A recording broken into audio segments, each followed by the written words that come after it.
All right, and we should be live. So this is Sunday. It is fun in the country basement. We have Walter and we have Glenn from Fun King 3D, Walter from Kuntry 3D, and we're going to do our weekly hangout and just see what's going on. Walter, you want to do your introduction? Sure. I'm Walter from Kuntry 3D, as Chris said. You can see me on YouTube at Kuntry 3D. I stream live probably more than most folks would gather to do. But other than that, I mean, it's all about Glenn. So, Glenn?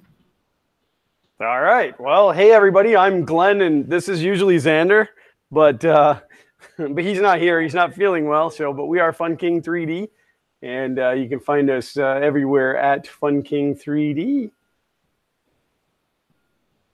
That's it. That's all you're getting out of me. That's it. That's all you got. Well, I mean, I could go on for a couple of hours, but I thought you guys would want to talk too. And you better save that. You better save that. Something's coming up for you. we've got lots of Sundays. We could all take each Sunday and just keep going. It'd be fine. Yeah, I don't know. Where did you get your information that I wasn't going to be here today? Pooch said something on Twitter. Shane, who is from Pooch, which is in the chat, tried to reach out to the three of us to find out what time this was happening, and made a comment that Chris Riley was really hard to find on Twitter, by the way. Which actually falls into the category of impossible.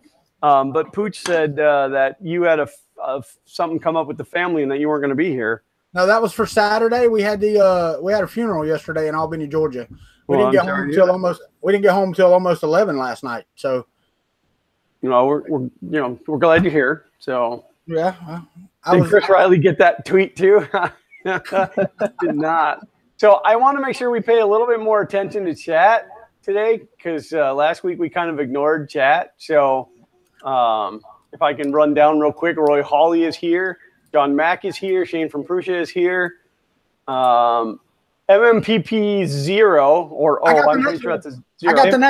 I got the next one. Oh, you got it. Next one. Ladies and gentlemen, boys and girls, it's Fernando Pena. I hadn't done that in a while. John from You Do It is here. Trolling for Dollars is here. Mapper06 is here. Jim Carter is here. Inside the Mind of Matt is here. Robert Reynolds is here.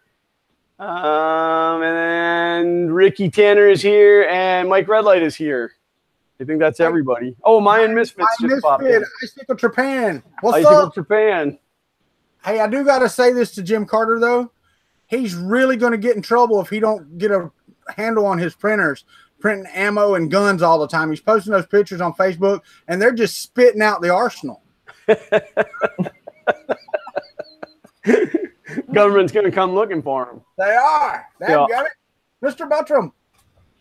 I also have a question for Trolling for Dollars. I want to know which of these on Thingiverse I should be printing out, because I went and grabbed the one that Preston from Press Reset did and printed it out. The holes don't line up. I don't know. Somebody spoon feed me the right files to fix that X1 before I turn it into something else. Nice circle. Yeah, I probably should have brought that up.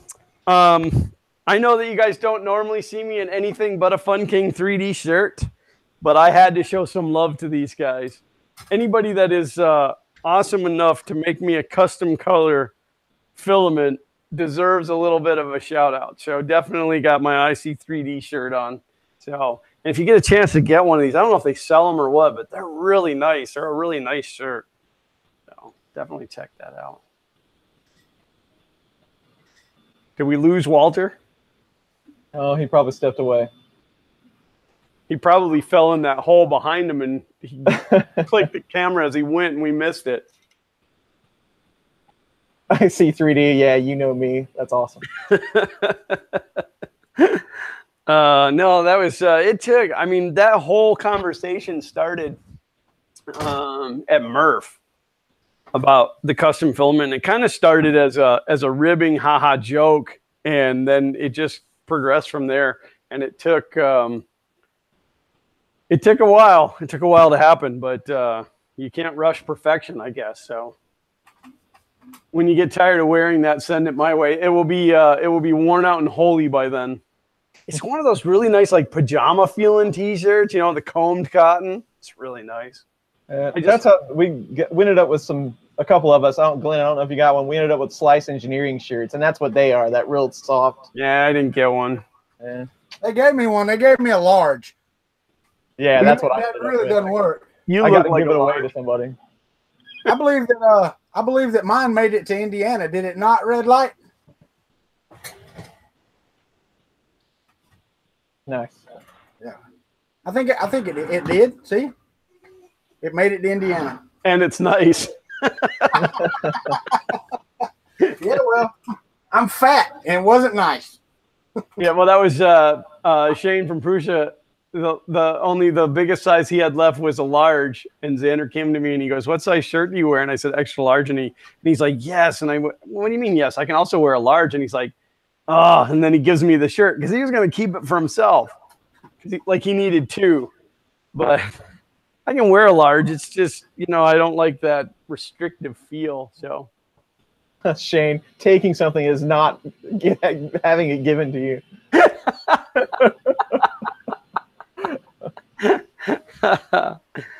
Oh, that's funny. Shane's got your number. Show him Xander is not feeling good today, so he's not going to join me. He'd come up here, and I said to him, I told you didn't have to do it. And he's like, "Oh, Mom wants me to." And I said, "I don't want your mom to want you to. I want you to want to. If you don't feel good, go back to bed." So, yeah, I think he just he was from the moment he got up yesterday until I drug him to bed at 10 o'clock last night playing video games. So I know he was exhausted, and every time he gets exhausted, he gets sick. So, yeah. So I can share this baggie. This baggie is the first parts of the FK1. Not much progress yet, but I'm pretty excited. Very nice. So let me tell you about this stack of drink coasters that I have here.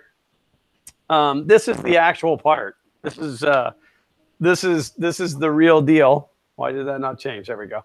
This is the actual piece, and this is the piece that rides up and down for the Z-axis. So I started printing 4 of them yesterday. I have one as a drink coaster on my desk right now. And they got to this level. It was a 10.5-hour print, and it got to this point right here and then failed with a thermal runaway on the extruder. So I don't know. I kind of chalked it up to maybe being just a fluke. So this morning, before I attempted to leave for church, I started printing another one, which is in the garbage can because I tried to take it off the printer while the bed was still hot, and you don't ever want to do that with PETG. It sticks so well. So, but it failed at about the same point, like the same. So I same thing, thermal runaway. Now I've been printing PETG on that printer for, I think better than a year, and so I'm thinking maybe the cartridge, the heat cartridge, is going bad in the hot end, and so I went ahead and printed another one, and which is this one, the one that completed, and the temperature started to dip at the same layer. I mean, not necessarily like the exact same layer, but in that same area. It looked like this when it started to dip. So I manually turned the fan off, and then it printed fine for a while. Like there was, I don't know, a course of 10 minutes or so where I had to keep turning the fan off. And then once it got up into this raised part, it started to go fine again. And I thought, okay, well, there's something wrong with the model just at that layer. But it did it again as it was putting the top layers on. So I don't know if the fan is overrunning the heat cartridge, and I don't know, I suppose I could look to see what the fan is at right now, except for I have to log in.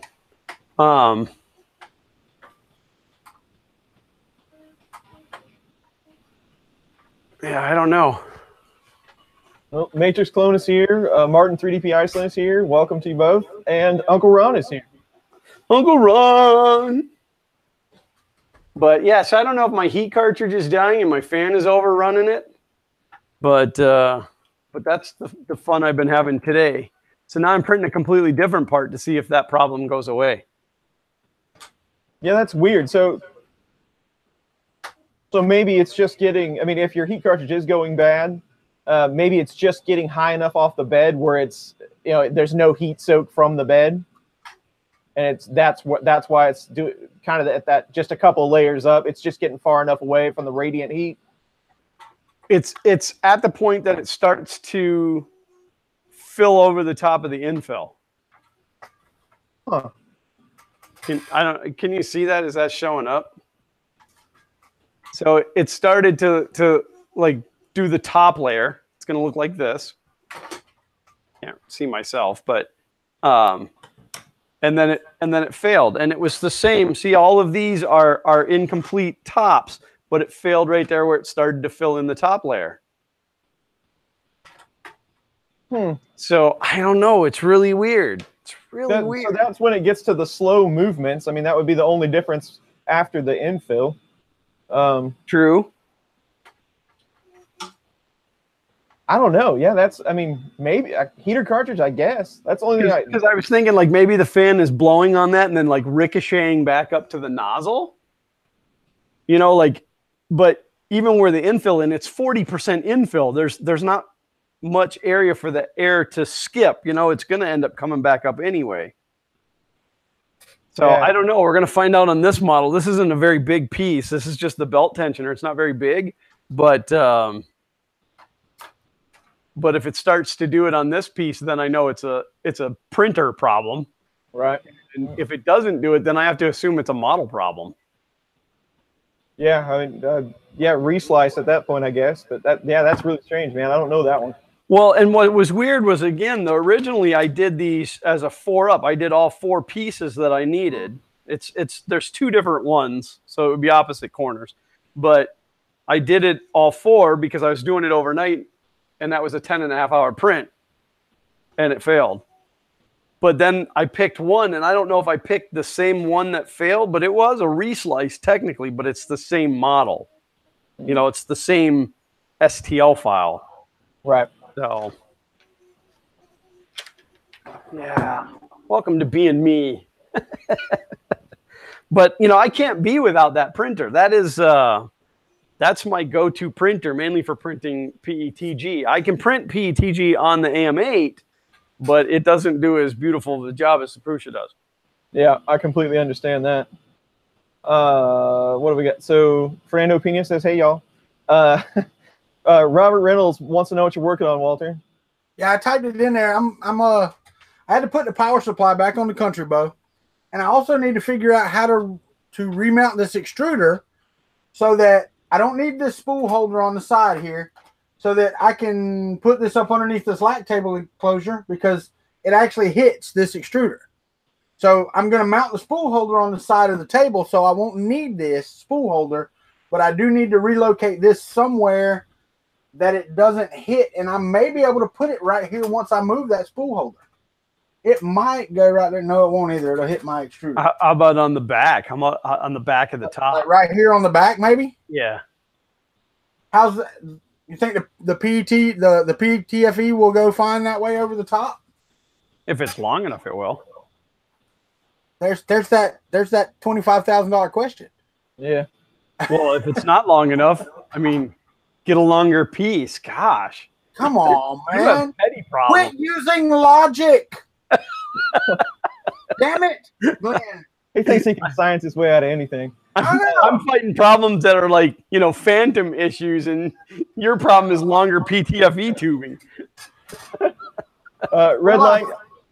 Red Light's asking what I'm printing. These are all linear advanced tests. They're all different speeds and with it on and off, and that's what I'm trying to print right now. Motorhead Mitch is here. Uncle Ron mentions a good point.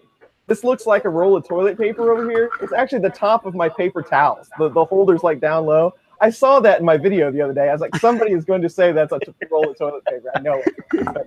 Well, I used to have a toilet paper holder in the background, but I gave it to Pooch.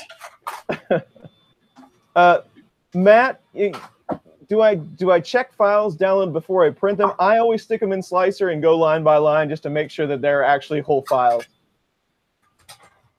It's funny when Uncle Ron said that that he's seen a roll of TP. I was thinking TP was like TPU, like some type of a filament back there. And I'm like looking around, I didn't see a roll of filament later. I didn't pick up on the fact that he was talking about toilet paper. Yeah, it took me a minute to get. I was thinking TPE or TPU or something. Yeah.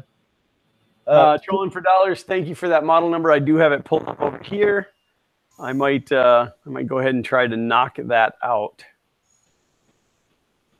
3D Gusner is here from Belgium. 3D Gusner. Yeah, I got. Speaking of 3D Gusner, because I know 3D Gusner through following Nillabean, and I actually got a comment on one of my videos from Nillabean the other day, and it was like, "Oh my gosh, he lives!" I miss his videos so much. Joe Paddock is here. Welcome, Joe. Joe, I got some packages from Amazon today, and I think I'm going to unbox them here live. You know, it's not fan mail because I ordered them. 3D Maker Kid, yes, I fired Xander. I couldn't take his attitude any longer. He was walking around with this big ego, like I am Fun King. I'm 51%, and I'm like, you're fired. No, he's not feeling good. So, Glenn had to buy all his stock up. Don't you still have the Alice Cooper Lego toilet paper guy? I only have the head. I only have the Lego head of the Alice Cooper guy. 3D printing llamas here. Yep. Hey, were y'all on my stream the other day? I don't think you were. He did my daughter Saturday morning. I got to show this. Hold on. Let me pull up the picture. You got to see this. This is pretty cool. He modeled my, you know how he did my head, right? While I was streaming? He did my daughter's the other day. On Saturday. So let me pull this up and hit the screen share. All right, here we go. You ready? I think this will work. Can you see that? And then he did a final one. I thought he did one with the STL is actually out on Thingiverse, I think, and it's got a ponytail. That's pretty sweet. I thought that was pretty cool. Matt, I've seen that 3D builder in Windows, but as usual with things in Windows, I never use it or trust it. So I'll have to give it a try. And I've never tried to use it for checking models though, but I will. Give me 1 second, guys. I got to go alleviate a snake from my back porch. Okay, do that. Don't let it bite you.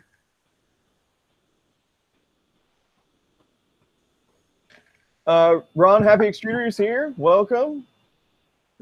Joe Doob, welcome, buddy. I don't remember seeing his name before, Chris. He must be a subscriber of yours. Yeah, Joe, and that is a great time. Joe, welcome to the stream. But if you are not subscribed to Kuntry 3D or Fun King 3D, please head over to their channels. There will be links in the description below. I don't know if I put them there yet, but I will get them there. The recommended board for a Prusa i3 Mark II is the Mini Rambo. But if you're looking at upgrading, then what? Duet? I mean, what are you going to upgrade to? The ING? Yeah, I mean, so for that configuration, the world is your oyster. You could do anything you wanted, but if it's a clone, yeah, I mean, Rambo, Mini Rambo, ING, they're all pretty affordable. But yeah, I mean, if you really want to go all out and go as fast as possible, you could jump to a rearm processor, which is like a 32-bit Rambo or 32-bit ramps, or like a Duet if you wanted to throw some cash at it. So you can do anything you wanted.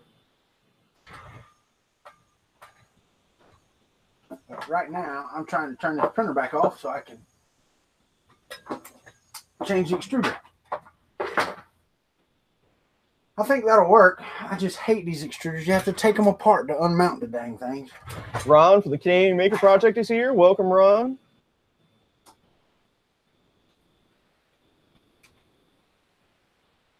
Show a little love to the Mark 8.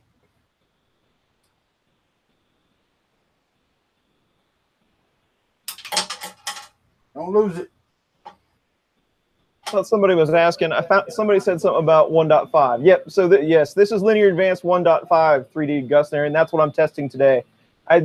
a lot of people have been asking about linear advanced videos and doing a tutorial on it, and I was kind of waiting for 1.9 to come out because I was pretty sure they were going to update linear advanced, and they did. So that's what we're using now. So Robert Reynolds, this one, I've been through many iterations of board on this. I've tried MK 1.4. I've had all kinds of clone megas and clone ramp shields. This current configuration is a Genuino Mega 2560 and what they call a 1.6 ramp shield. It's from some vendor on Amazon. They have a lot better MOSFETs I found, and they have that giant heat sink. It's all one bar on it. So far, so good. I haven't burned it up yet, but I put it on during last week's live stream, so it hasn't been on there that long yet. Sorry to leave you alone, Chris. I had to go get my Allen wrenches. It was alone. I'm here. Yeah, so there was a little snake about 12 inches long, and it kept biting my cat. She wouldn't leave it. So I don't know where she got it from, but I'm sure she drug it home. I'm no snake expert, so I'm not sure what kind it was. But what color was it? It was kind of a dark gray with reddish spots on its back. That's a rat snake. That's what I was thinking. It didn't have teeth. I mean, it obviously didn't have fangs because she kept letting it bite her. Yeah, no, it's a red rat snake. It'll be fine. Corn snake, whatever you want to call it. Yeah. Patrick is here. Welcome, Patrick. Good to have you. I have to say thank you to Joe Doob for the subscription. Appreciate it. Thank you very much.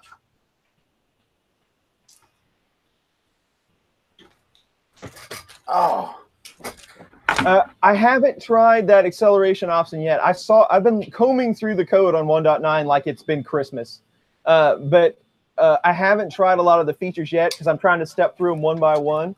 But I'm going to get to it. I'm really interested in the new stepper driver timing that they've issued, and I have enabled that, and it does seem to make things quieter. Mapper 06, that is the Mosquito mounted on the MK2, and I have been printing with it like crazy. Yeah, red light, same question. Hey, Chris, and you told me that you had been in touch with Dan and him. Have they been pretty receptive? Say that again, Walter. You said you had gotten in touch with Dan from Slice Engineering. Yep. Dan and Joanna. And I was wondering how the reception was to your feedback. You know, yeah. I actually they shifted me over to Chris, who's the other half of Slice Engineering, and I'm working with him. I've actually produced some reports. I felt pretty official. I've produced some reports on my findings and comparisons that I've done, and we're going to work through that together. Cool. What else is new with 1.9? Power off resume is in there. So that's the big one. The Creality version of power off resume, and I have tested it, and it does work. Oh, that's still going to be close. I think I accidentally ordered 2 bags of the same screws. No. I mean, worst case scenario, it cost me $10 I didn't need to spend, but. The light speed is here. Welcome back. So did you get with Joe Paddock on those, Glenn? No, I sure didn't. I've been ordering everything through Amazon. Mike Wiley's here. Don, 3D printing nerd, German 3D printing nerd's here. Thanks for joining. Shane, he says everybody's working on printers, but Shane is working on Walter's MMU2. Yay! Work on my MMU2. Get it working good. Happy Extruder Ron said I'm double screwed. Drone camp. That sounds like the best camp. Drone camp? Yeah, 3D Maker Kid's going to drone camp. Come on. I didn't know there was such a thing. And yeah, it was totally my fault. I ordered 2 bags. It wasn't Amazon's fault this time. So if anybody needs some M5 8mm length low profile screws, I'm thinking about putting, I don't know, maybe I had this conversation, but I'm thinking about putting together hardware bags for the FK1. because it was so much cheaper just to buy too much hardware. So I'm thinking, for somebody that wants to build one, they could just, buy at cost the hardware from me. Yeah, I've thought about that many times because you're right. I mean, you can get, 5,000 for the same price as you can get 500. Well, Bellmetric, MrMetric.com went out. They closed it down. But Bellmetric.com, you can order one screw. You just, you'll eat it on the shipping then, but.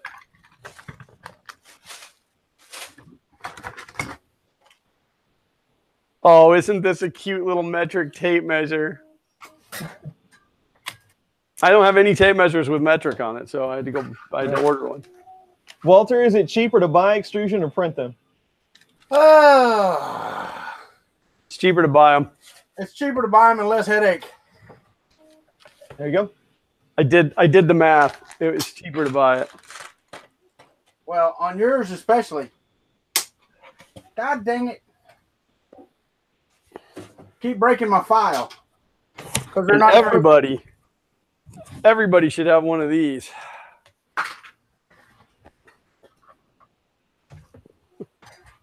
That is a 12-inch non-ferrous metal cutting blade. Nice. I can cut all my aluminum extrusions. Sholm, you got your table's full. Man, I'm glad that you're sanding those models and not me. You know what? I have to agree with you, Chris. I have to totally agree with you. Paul Cumber's here. Welcome, Paul. Hi, Paul. All right, you're free. I think he prints them. Walter, correct me if I'm wrong, but you print all those extrusions on its end, correct? Correct, standing straight up. Yep. Yep. Here's my test bed for the printer. It's a little smaller than the actual one, but I can do long and skinny prints. Now I just needed to test some hole tapping and cutting, so I didn't want to do it on a $200 piece of aluminum, so instead I'll do it on an $8 piece of aluminum. Yeah. One Raz is here. Where's my coffee and donuts? 3D Maker Kit, you can absolutely cut extrusion with a handsaw, but either make or buy a miter box to keep your cut straight. And go slowly. Go slowly. Go slowly. I think you could probably cut anything with a hacksaw if you had enough time. Yeah, I can't cut straight with a hacksaw to save my life. I can't either. I always end up pushing it and bending the blade to the side. Absolutely. I'm in a hurry. I'm like, if you looked at the top of my Haribo over here, both of them are like this. They're kind of like this cut. We can't see you. You have a printer in front of your face. I got a printer in front of my face. Oh, my bad. They're kind of like this. They're kind of like this. Yeah. I have a nasty scar on this knuckle where I cut myself all the way down to the bone, hand sawing through a piece of steel. I was making a go-kart frame, cutting at a 45-degree angle, and the saw went through, and I punched the metal. Did you film that? What's that? Did you film that? Did I film it? No, that was like 100 years ago. Oh, that would have been like your highest rated video, though. Probably. Paul Cumber, yes, I did get your package. I did not get Mailbag Monday filmed for this week, though, so it'll be next week. What? No Mailbag Monday? No.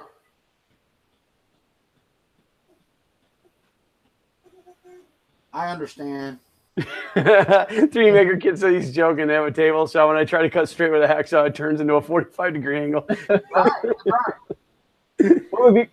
What would be really impressive is if it was an accurate 45-degree angle. Or if you were trying to cut a 45 and cut it perfectly straight. Yeah, it never works like that, though. No, it doesn't. Bed leveling on an MK3. So I think you do have a genuine MK3. I think I've talked to you in the past. So the first question I have is, what are your XYZ calibration numbers? Are you skewed, or did it come out perfect?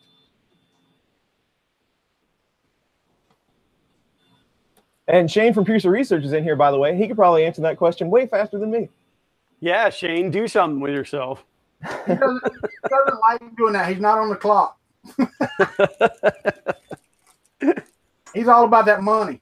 Oh my gosh, Walter! I know Chris didn't see it because it was on Twitter, but did you see those things that Joseph Prusha bought from Tokyo? The singing heads with the hands that clap. No, I haven't. I haven't been on Twitter in about 2 days. Oh my gosh, it's so funny. It was. I think it was singing the can. So. Hey, I even bought myself a nice snap handle. What Lightspeed do? Oh, Lightspeed said $3.99. Sweet.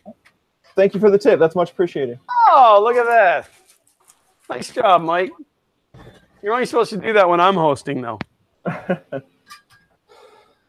Wow, they don't do it when I'm hosting either. That's because nobody likes you, Walter. What's that? That's because nobody likes you. I know. What the hell? It's like your mesh leveling changes. So Prusa, they use a G80 instead of a G29. What if you plug it in serial? Does the map look correct? I mean, does the software think that there's something bad wrong?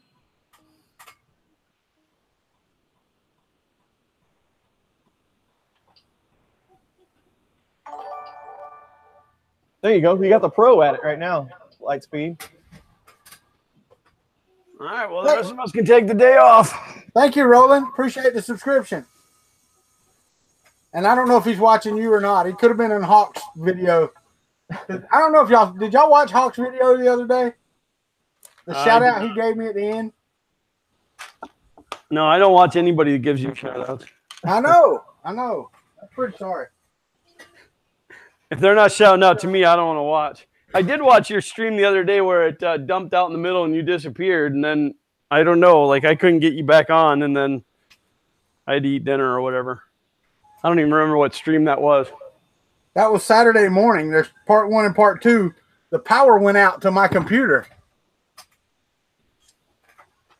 So I had to wait for it to reboot. Yeah, that's right. Because I was watching you and then we had to, I had to do some editing. That's why I didn't end up picking you back up.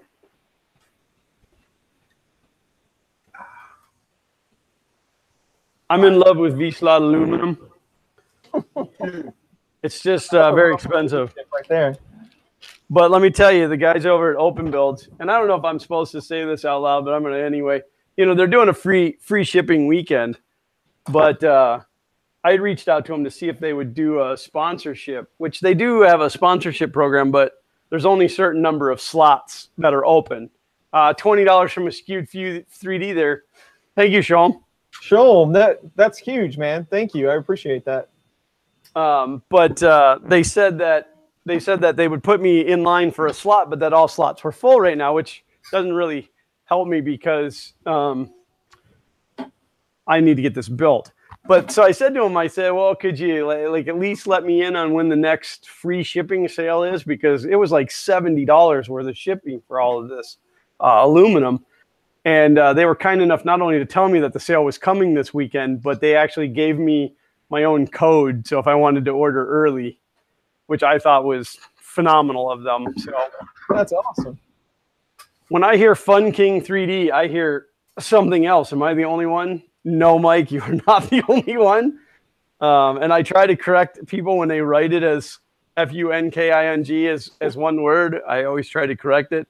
And but it actually started many years ago as a play on words. This is on Chris's channel, so I can say this. I actually owned FunKingToys.com, which was a mail order service. So, and that's all the further that we'll go with that. Eventually, it became Fun King Shirts because I wanted everybody to buy my Fun King shirt. And my dude was just sitting around and needed something to do, and that's how it became Fun King 3D. And now there's a Fun King 3D yellow. Not official yet, but we're working on it. What's the actual official name of that, Glenn? It's officially called Yellow. Really? If you go to their site under the PETG, it's just yellow. They don't actually name any of their filaments. Oh, I thought they were calling it Banana King or something. No, well, I had suggested Funshine Yellow or King Yellow if they didn't want to put my name on it. But after I got the color and just decided that it was made for me, I mean, it was made for me, that screw it, I want it to be called Fun King 3D Yellow. I mean, my only concern was really, you know, for them, should they call it that, and then at some point I go off the rails and completely nuke my reputation, that it could, in a roundabout way, come back on them. But at that point, they could just start naming it something else. So, and I don't have any intentions on doing that. Like, I don't drink, so it won't be a one night of binge drinking where I just go online and say a bunch of racial slurs. Joe Prusa is a very interesting guy. I'm glad you got to talk to him in Detroit, because he has very limited amounts of time. Every time I see him, he's going all over the place, but he does try to make at least a little bit of time to talk to everyone, and that's very cool. He's a cool guy. Lightspeed, he's calling you Mike because we've got Red Light Mike and then we've got Lightspeed. So oh yeah. No, that was my bad. Yeah, what's your first name, and we'll give it an attempt. And I'm bad with names anyway, so I'll probably screw it up later anyhow. Yep, that was my bad. I was totally thinking it was Red Light Mike. Yeah. They would change it to Fun King Mental Case Yellow after that. Racial slur yellow. Info Mario, hey, thanks for joining the stream from Spain. All the way from Spain. Not from Spain. Yeah, he comes, see him quite often.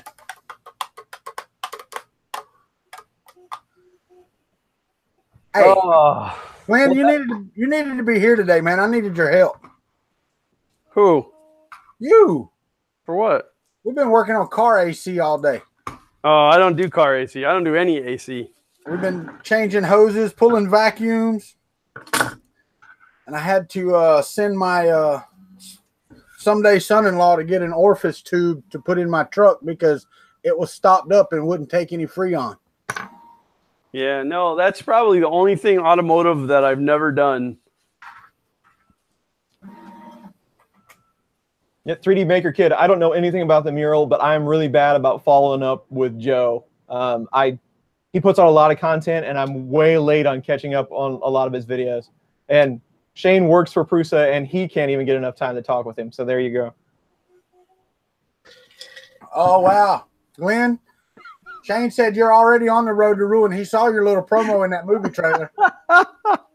You know, I got to tell you guys, my wife was legitimately concerned that I could lose the rights to the Fun King name, because I have yet to trademark it, and I am planning to do so. But I said there's no way I can prove intellectual property first.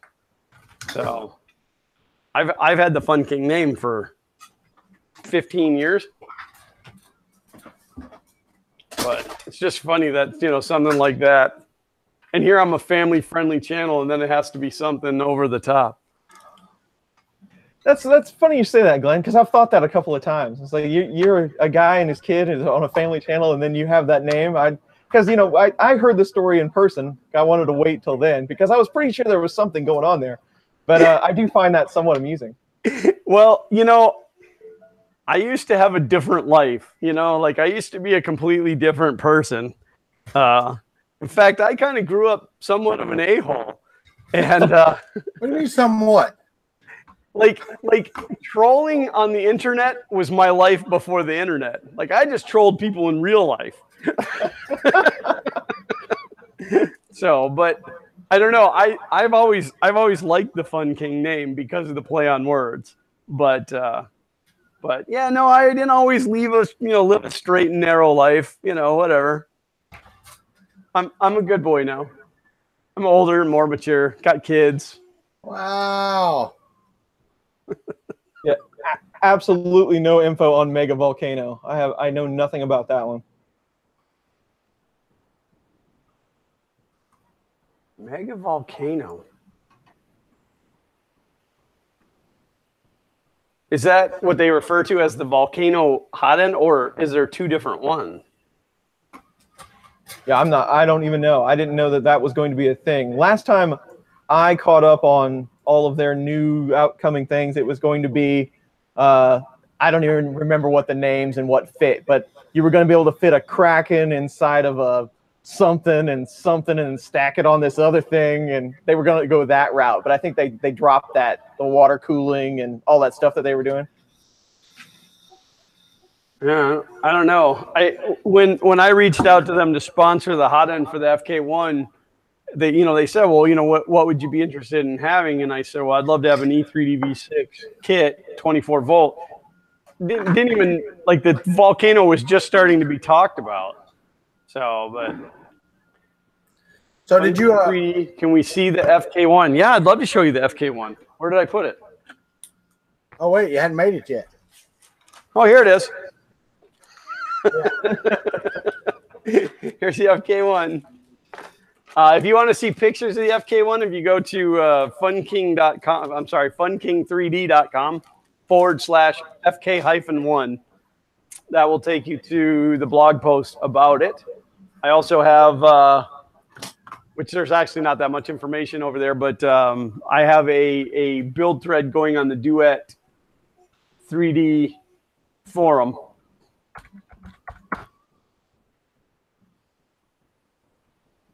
I'll show you if I can make it work. Hold on, let's see. Hey, Glenn, I hope I could give that link out because I just did. Well, you already did it now. I don't know if you can see that very well in the stream. This is on the Mosquito at a 0.2 layer height with 0.3 retraction. And how long did that take? It's 8+ hours. Okay. 0.3 retraction. All right, let's talk about retraction because I don't know much about it, and I like to learn something new every day. The default settings, I want to say they were inside of Cura, was like 6 millimeter. But for a direct drive, it shouldn't be near that, right? I mean, yeah, that doesn't sound right at all. I think what's the default on the Prusa Mark III? It's like 1.1, isn't it? Mark II default for direct drive, just regular Mark II is 0.8. I could have swore the default in Slick 3R for the Mark III is like 1.1, I think, with the Bondtech gears. Yeah, I'm not as familiar with the 3. I would have to go look, but I know default is 0.8. Yeah. Martin says it's 0.8 on the Mark III as well. So okay. That's 0.8 at 35 millimeters. That's a 0.8 length at 35 millimeters a second. All right, I got to write that down. And Patrick Niegenhoff says the 6 millimeters in Cures for Bowden because the Ultimaker machines are Bowden systems. So it's defaulted for them. Aha. And that's 2.8 filament, so that would make sense. Yeah. That makes sense. Yeah, I'm very guilty of, there's so many settings and I have so little time. I just kind of throw everything at the wall and see what sticks. Or throw everything at the bed and see what sticks. But now, direct drive retraction material-wise, it would be different for PLA versus PETG, correct? Because, like, I know that for flexible filaments, which I have yet to print any, you just turn it off completely. Yeah, it's almost impossible, right? Is PETG different retraction-wise? Yes. It would be less, correct? Because it's a more stringy filament.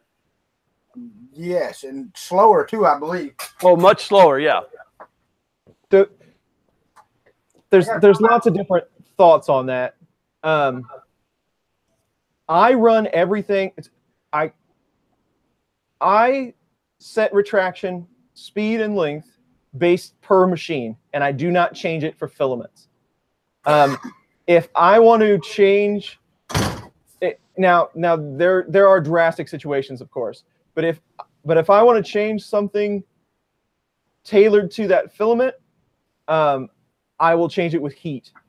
So cheap PLA gets really stringy sometimes at 210 with the same retraction rate than expensive PLA might, which that's a whole nother subject that I was going to talk about later. But even like with flexible PETG, I don't know what other stuff do I have, but I don't tend to change retraction. Well, that's good. That's good to know. I mean, like the PETG that I'm pumping out now from IC3D. I mean, it gets some stringing, but it's not any big deal. I mean, I grabbed the bulk of it off with my hand, and then I hit it quick with the heat gun, and it's all gone. So, I mean, it doesn't look like a spider's web, you know. Yeah. Yeah, any PETG, no matter. I mean, you could probably Filament Frenzy could probably get it down perfect, but I don't know that you're ever going to completely get away from stringing. 3D Maker Kit. If you need it, the only guy I know that has a Dremel 3D printer is Colin Makes Stuff. He does have one, and he has a lot of experience with it. So if you want to send him a message, he could tell you about it.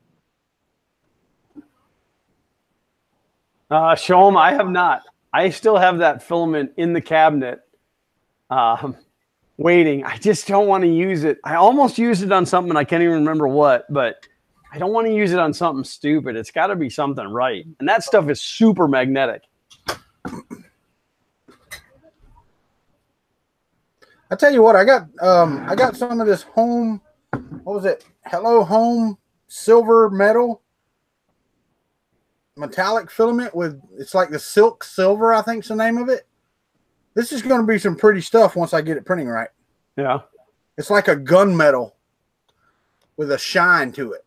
Interesting. Yeah, it's friggin' awesome looking. That was that coin I showed you earlier that didn't have the top layer that was messed up. But I don't know if you can see it or not, and I can't really see what I'm showing you. So this way. There we go. Oh, yeah. That it's going to be beautiful once I get the color, the print correct. Yeah, and Robert Reynolds, that's a really, he asked about the Mosquito and if it was worth the money. That's a really loaded question at this time. All I'm really going to say is the facts. And right now, the Mosquito costs triple what a V6 costs. So there is much testing going on, and I'm trying to prove it. And it's a great company. Those guys are great guys. But it is a lot of money. So that's my current stance. I think that the Mosquito has a high I don't know the word I'm looking for. It's going to be good for if you're looking to swap out the hot end on your CR10 or your E12, that variant of printer, because it's such a low profile hot end. But I mean, anybody that would convert their Prusa over to one's crazy. No, I'm just kidding, Chris. You bet they are. Not only convert their Prusa over to one, buy a Prusa to convert it. Paul Cumber wants to know if a Getek 3D printer are good 3D printers to buy. And I can't answer that because I've read both ways. And really, the only place I ever hear about it is on Facebook, and that's a hard crowd. So I don't really know. Yeah, I have two. I think only two. One was a complete mess, and it's still a complete mess. But my original printer was the cheapest Getek that you can get, and I think they're like $170 now, and they do have support. So it's like buying an ANET, but you can chat with somebody if you need to.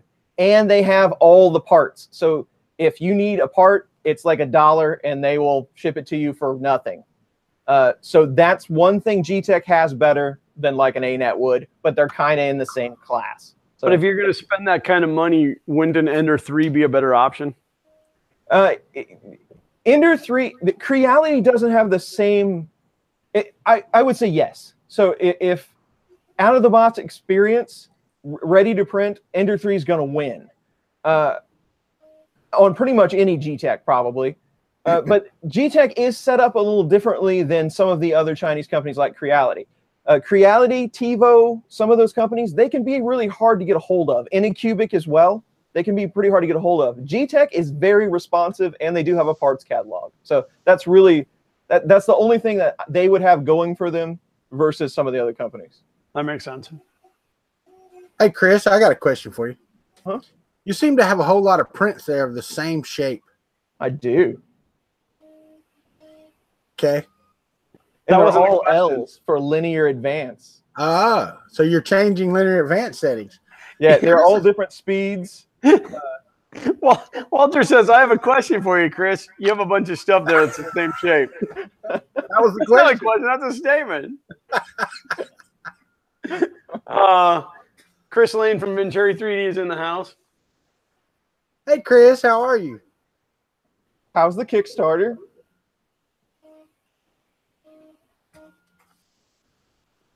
That is not true.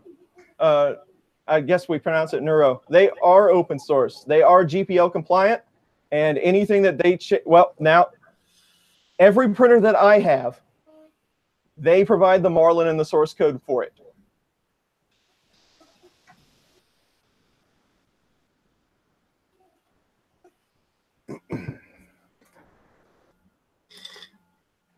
As far as I know, all the main boards that they manufacture, they have what's called a GT2560. It's just it's a RAM Cinemega, and just the same conglomeration that you always see. They do release the specs and the pinout, so you could build your own if you'd like. So, Chris, you said accusations, really? Accusations? You've been answering accusations on Twitter? What? Yeah, he said he's been answering questions on Twitter about, accusations. Huh. What have they been accusing you of?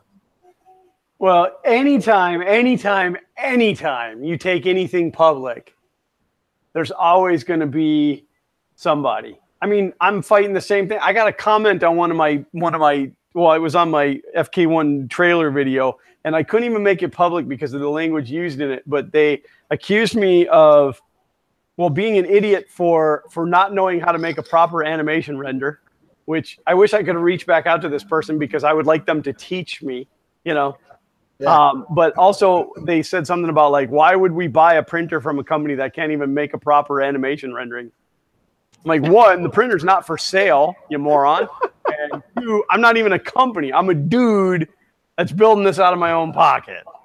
But because of the language, I couldn't put the comment out there because I would have liked to have engaged in a conversation because, didn't even know what software I was using to make the rendering, but still is smarter than me.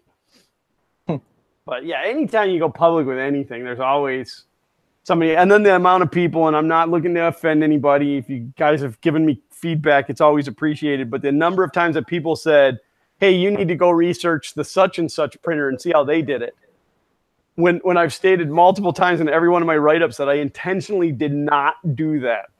I'm trying to go outside the box. I'm trying to do things completely different than everybody else in the hopes of stumbling upon something that works amazingly well.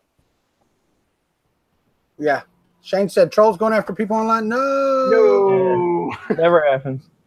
No. It's too expensive. It's too cheap. It's too nice. It's too long to deliver. It's too short of a time to get it done properly. Well, the too short of time is really only on you, Chris. I mean, too short of time just means that you don't get the money.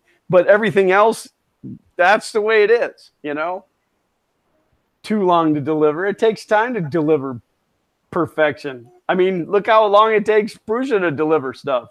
No offense, Shane. What do you mean? He's still delivering. We just got an update to the Prusa firmware. No, I'm saying like as far as it getting there, like when I ordered my MK2S, it was a eight week back order, but that happens with demand. So, if you can't wait, then too bad for you. Yeah. There was a question back here. Oh, it was a question, not a statement about GPL. Yeah, I understand. That's GPL in our community. That's always a fun one. Best Delta printer under $1,000. Any thoughts? Do you want to play with it or not? Yeah, I don't have a Delta. I don't. Because I'm going to tell you right now, if you can get it for, $700, if you can find one of those sales, I'll tell you to get the TiVo Little Monster. I will. For $700. But then upgrade the electronics on it and make it a real printer. All right, so let's talk about Kickstarter again for just a second, because the Lightspeed asks, is a Venturi going to happen, or would I be tossing money down a hole? Angus says not to back Kickstarter printers. So I don't know if there's I don't know if there's ways to do it. I know that Chris's Kickstarter, Venturi 3D's Kickstarter, says all or nothing. Is there an option? Can you have a Kickstarter that's not that way? Because I hear about people losing money to a Kickstarter campaign, but I thought that with a Kickstarter, if you didn't reach your goal, you didn't get anything. Now, I understand that if you reach your goal and then you don't fulfill it, that's a completely different thing. But okay, cool. So you got to go from there. I'll be right back, guys. Okay. Yeah, I don't fully understand Kickstarter and the way that it works. Sometimes I'd like to start a Kickstarter, like $40, buy me a pizza, which, by the way, let me make the record clear. There's no pizza in this house today. It is Sunday, no pizza. But that's because Xander's sick, so.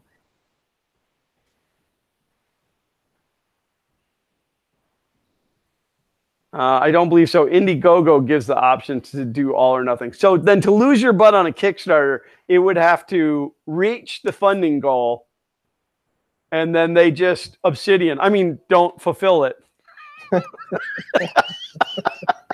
I see what you did there. Freudian slip. Whoops.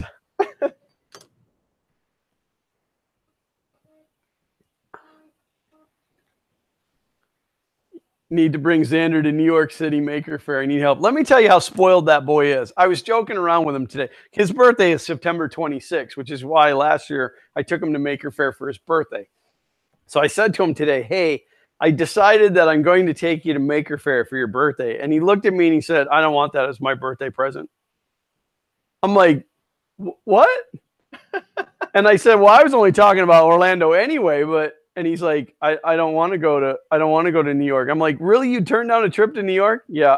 I'm like, what a spoiled little brat you are. So, but I'm going to tell him, Shane, I'm going to tell him that you need him at New York, and then he'll feel bad. Electric starts so much easier in Kickstarter. That is true. I've had to kickstart things before. It's not a good time.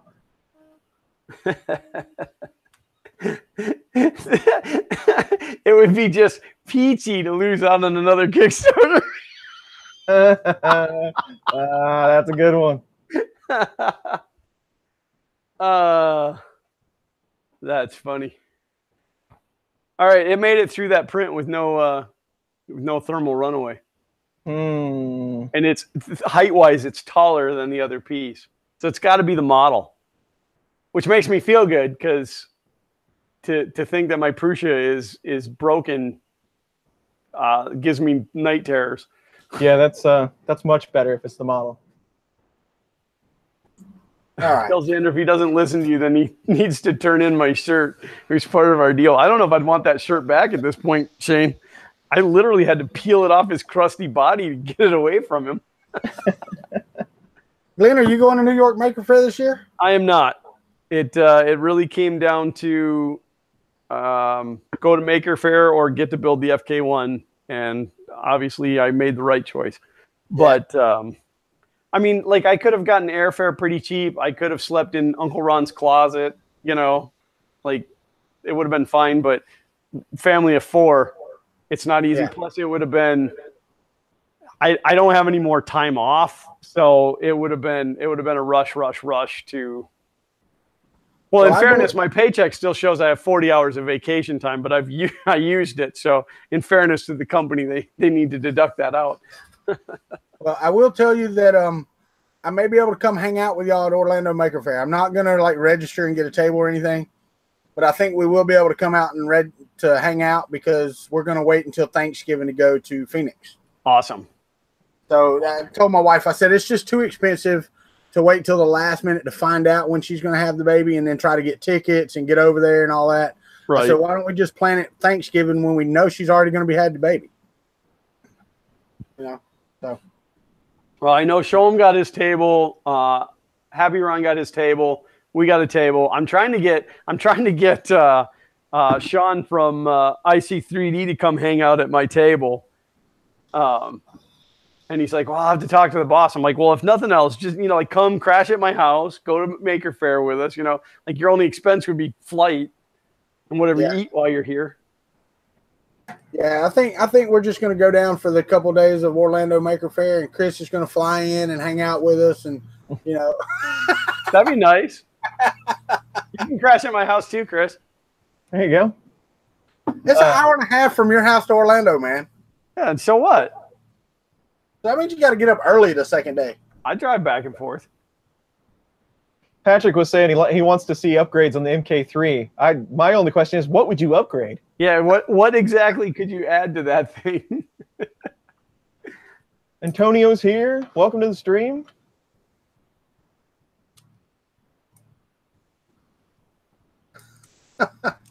No, I have never done an RGB LED video on the printer. Tom did one, and it was actually pretty interesting. I have RGB LEDs back there.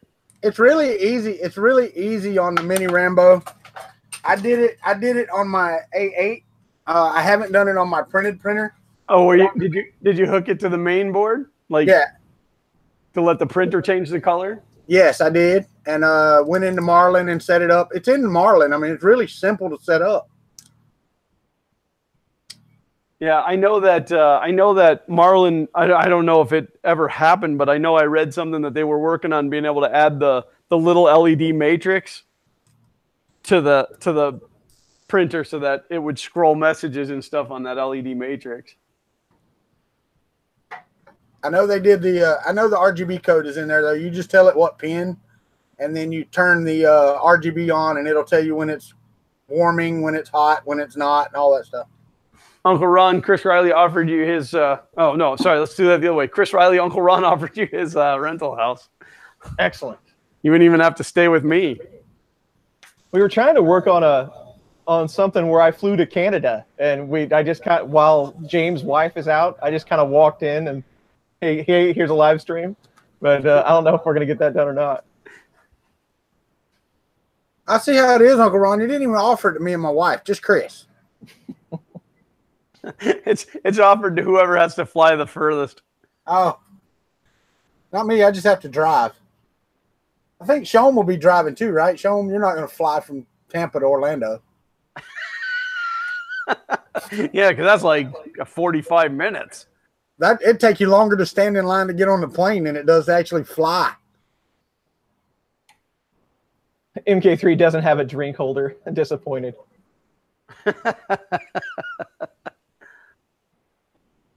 Shane's making a bottle holder for his pegboard. Now there's an idea.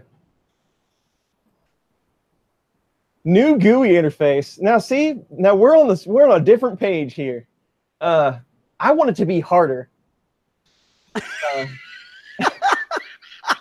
Oh, see, that's the way it is. I have to lop off a finger before it works. I want a little side screen that goes on it that just scrolls like a terminal constantly, and I can just tweet things, it's just green, just constantly flooded with messages. That would make me feel better. See, that's what I'm talking about. Mapro6 says he's taking me to Disney World. There you go. I would like all of my printers to require 2 key turns to be able to print, but the keys have to be like 12 feet apart. So it really requires 2 people to turn them precisely, like nuclear launch. I know. Not most of us. There's a few of us in the community that are close to another 3D printing person, which I am one of them. But I don't know if there's really much. Glenn, I know you don't drink, but you have a couple of beers and you stand around with a room full of 3D printers, and you know a guy that's really into 3D printing. Things get really dangerous quick. They do. They do. That happens to me even without the beers.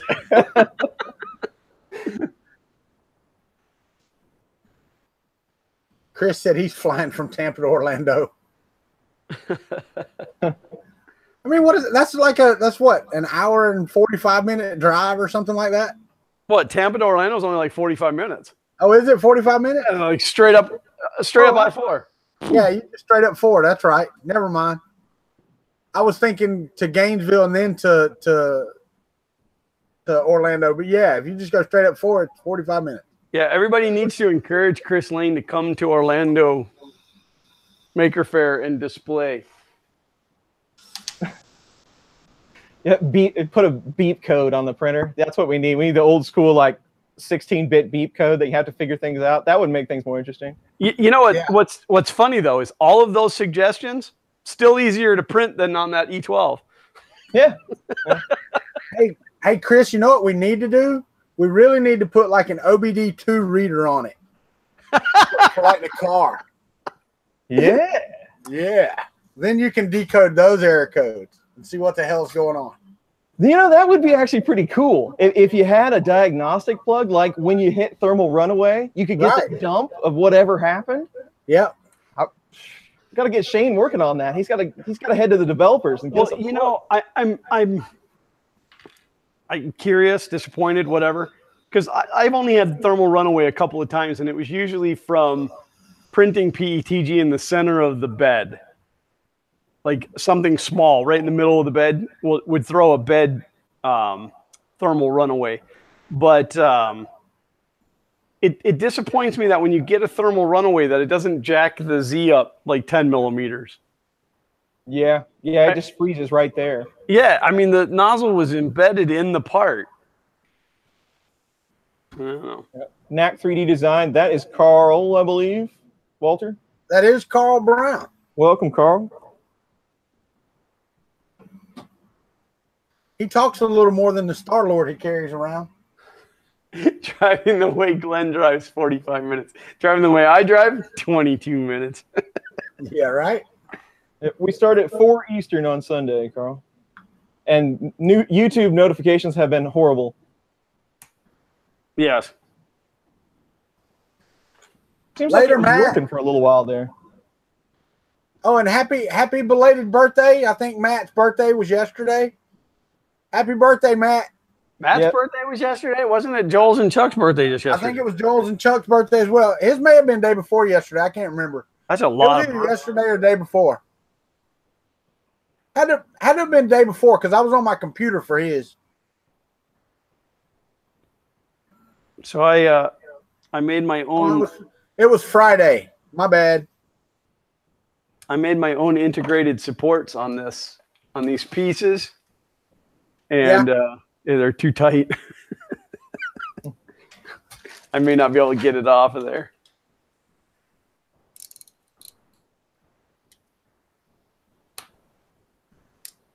There we go. What are we doing? It took a little persuasion. See you later, Matt. Thanks for joining the stream. It's always a pleasure. Bye, Matt. Xander is 11. He will be 12 in September. Be 12 in September. What day in September? 26th. Oh, he's 11 after I turned 25. 25. Yeah, I turned 25 in September.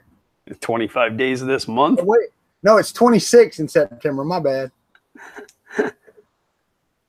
Well, trolling for dollars, I believe that I'm going to be able to stream Monday. After all. Don't let the cat out of the bag. I think Country Time is going to happen Monday after all. So I think you'll be good tuning in tomorrow. You'll get a notification for sure.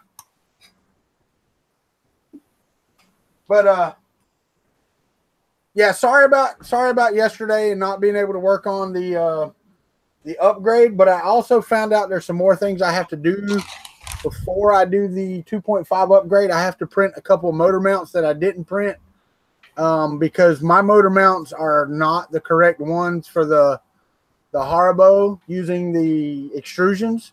So I need to get those done, and I will prep that, and we will work on that on my live streams. I do have some exciting news though. As far as I know, he's on vacation right now, so he hasn't answered me back. But I have Uncle Jesse scheduled for Wednesday at 6 p.m. So that will be my interviewee this Wednesday is Uncle Jesse. That's pretty cool. Yeah. Awesome. He's a good guy. And that I'm past 5 o'clock Eastern, but top of the hour. I wanted to mention again that if you are not subscribed to Walter at Country 3D or Glenn and Xander over at Fun King 3D, I don't know what information I have in the stream below this, but I will make sure their links are on there as soon as possible. It's YouTube.com/FunKing3D. There you go. Or YouTube.com/Country 3D. Oh wait, Kuntry. Hey Walter, you Oh, need right. to get a certificate on your website so that it doesn't complain about not being secure. Why would it complain about being secure? It's not a secure website. There's nothing on there that needs to be secure. Dude, the whole world is going to secure. Every website's going to have to be secured, or you're going to get a crab message on the browser. Yeah, I'm not asking for any information, and I don't use cookies. I love cookies. Me too, chocolate chip. Absolutely. I like the white chocolate macadamia nut from Subway. That is like kryptonite to me. Trolling for dollars. I hope he brings Daisy. He can bring the Duke boys too, for that matter. Yeah, feel free to. I mean, Knack 3D Design. In the chat, feel free to talk about your channels. There's nothing wrong with that. We're all family here. No, we never mind sharing the love, just as long as you don't spam. I got to run downstairs real quick. I think I left my drill bits down there, but I'll be back. So you guys can talk about me while I'm gone. We will. Don't worry. I think Miss Gracilla's within earshot. She should come get in the chair. Miss Gracilla, you should come sit in the chair and talk to us for a minute. Not going to happen, but she should. All right. I am printing a spool holder now for my lac table. It does fit. It fits underneath nicely. So Walter, did you use on Thingiverse? There's a couple of different table mods for that thing. Did you use the Ender 3 ones? No, this is I'll have to go. I'm going to put I can't find it again. I found it on Thingiverse and I can't find it again. So I'm going to put the link to it.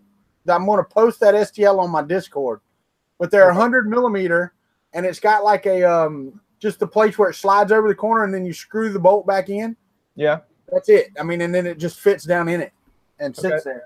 Somebody was asking the other day if an Ender 3 would fit in that enclosure, and there are add-ons, but they're not like the Prusa ones. You can't slide the glass in it. So they said they were going to try to model it. So maybe there'll be some more out there. I don't know. Yeah, no, this does not for any type of enclosure at all. And I believe these do fit the Ender 3 because the Ender 3 is almost exactly the same height as the AM8. Okay, gotcha. Inland filament. It depends on which inland filament you get. I like it. Very true. I haven't tried the new stuff yet, but I like the old stuff. What are your thoughts, Chris? Well, now I gotta remember what the settings on inland is. So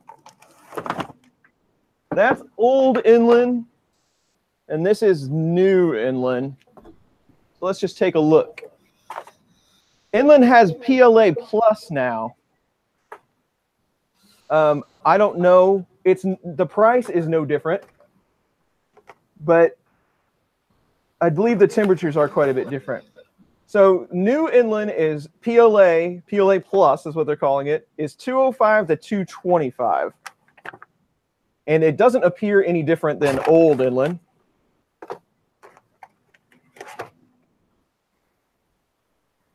Well, and this one, this might be newer than I think because it still says 205 to 225.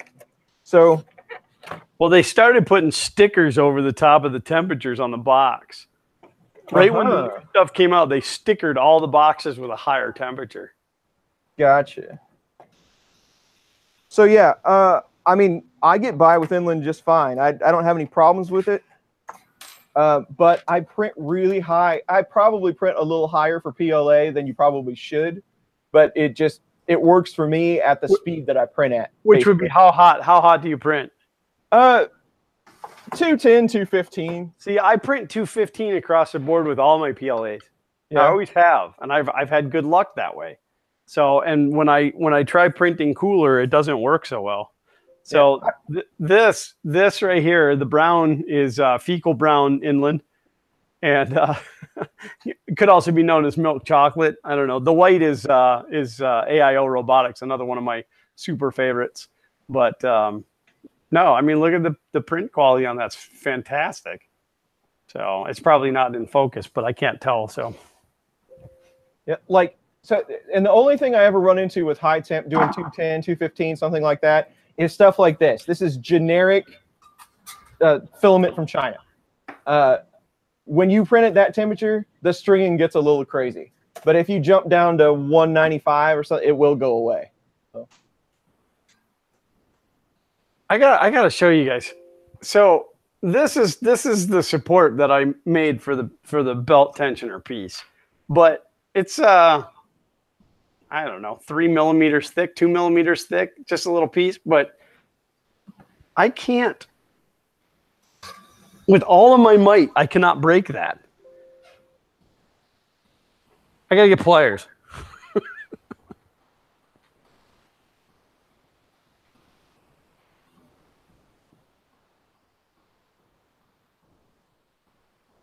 Except for I'm so unorganized, I don't know. Here they are.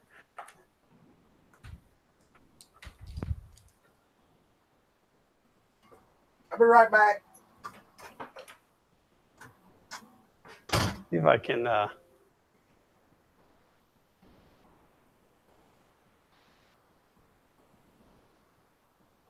mean, that took a lot. This stuff, it's a 40% infill on that as well, but that is crazy strong stuff. And that's that PETG? That's the IC3D PETG, yeah. Again, 40% infill, but PETG is pretty interesting stuff when you, I mean, it seems like it varies a lot more. Maybe it's just because it's I don't want to say exotic, but PLA is so much more common than PETG is, I guess. But it seems to vary a lot from company to company, the way they do it. But some of it, you know, it gives so much that I don't know if you could break it. It's just gonna, you know, do that. Like bend, yeah. These pieces right here, which are I don't even know how thick that is because it wasn't a completed piece. It's probably right around 3 millimeters thick, but with no top on it, you see that it just kind of flexes. Yeah. If I bend it this way, I can hear it cracking. I can hear it cracking in the infill, but if I bend it this way, and I mean, I'm not the strongest person in the world, but I'm pretty decently burly. So, Chris, do you mind if I post a link? No, post away. He wants to print the extruder body in color changing so he knows when it's warm. That's a pretty creative idea. What's that? He wants to reprint the MK3 extruder body in color changing so he knows when it's warm. Oh, that's cool. Yeah, see, I've seen people hook the RGB LEDs up so that it's blue, and then as it heats up, it turns to red, you know, to show you that the hot end's hot. But Patrick asked how many parameters. That is, it's 0.8 millimeter all the way around, top, bottom, and sides. So four perimeters, and then 0.8 top and bottom layers.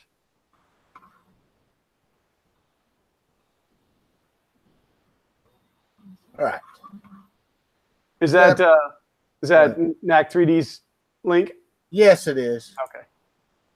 And I don't know if y'all seen his Da Vinci's, dude. You have. I guess, Chris, you saw him at Earth too, right? Oh, yeah. Yep. Yeah, that's Carl Brown. That's NAC 3D Designs with the he does all the polyalchemy elixir prints that are just friggin' like stupid good. John, no, you did not miss any crazy tweeting from Chris Riley. Or Nope. any tweeting from Chris Riley.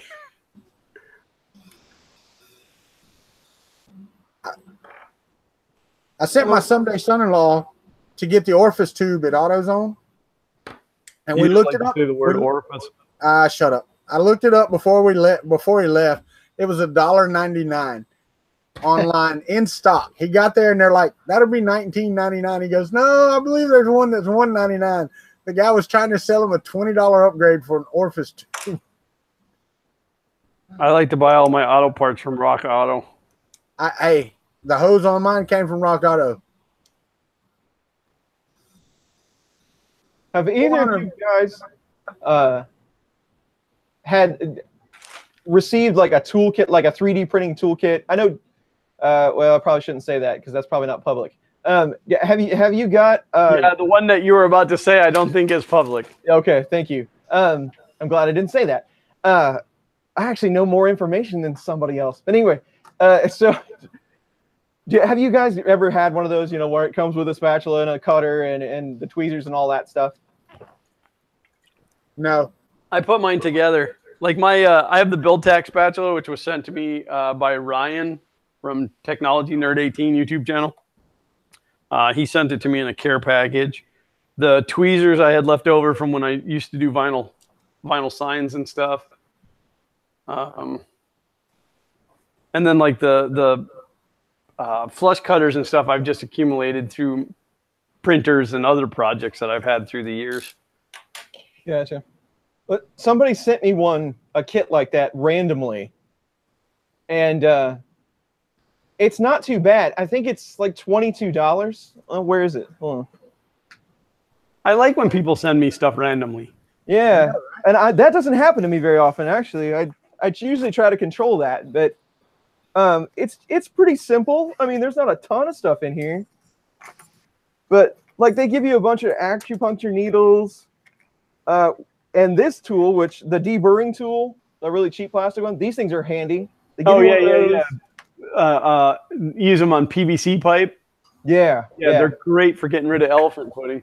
Yes. Yep. So angled tweezers, you get a little file, and you get a bed knife, and some PTFE lube for something. But for $20, a little pouch, I didn't think it was too bad.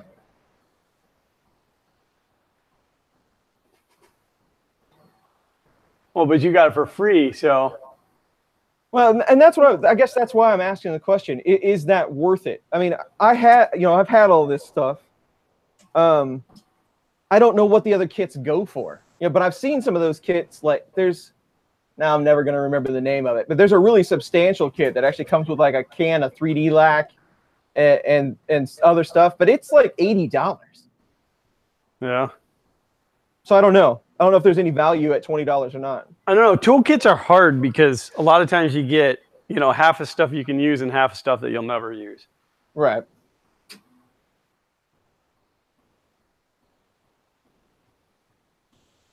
$3D Maker Kit, I don't really know. He's been posting videos, but not anything related to 3D printing. And to be honest with you, I stopped paying attention and stuff when he went off on his whole rant about how YouTubers are shills for GearBest.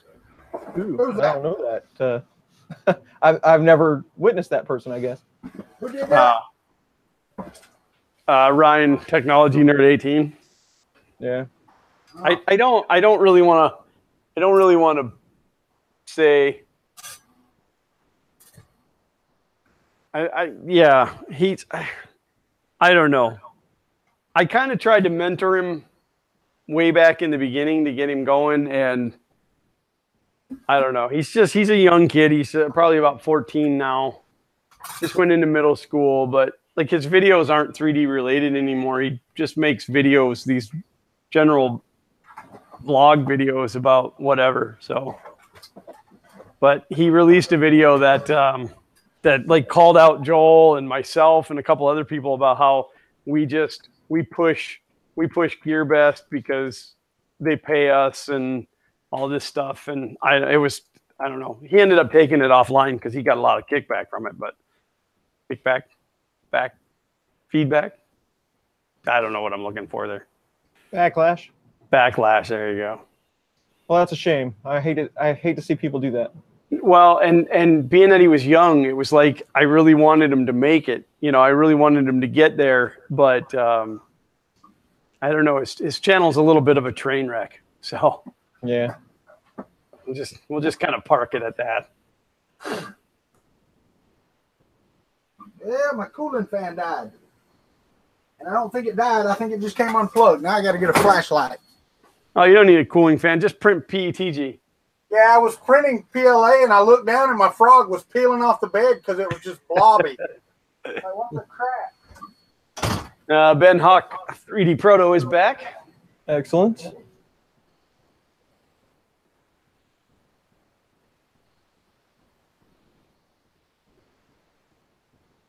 So much of my collection of crazy 3D printers on YouTube videos.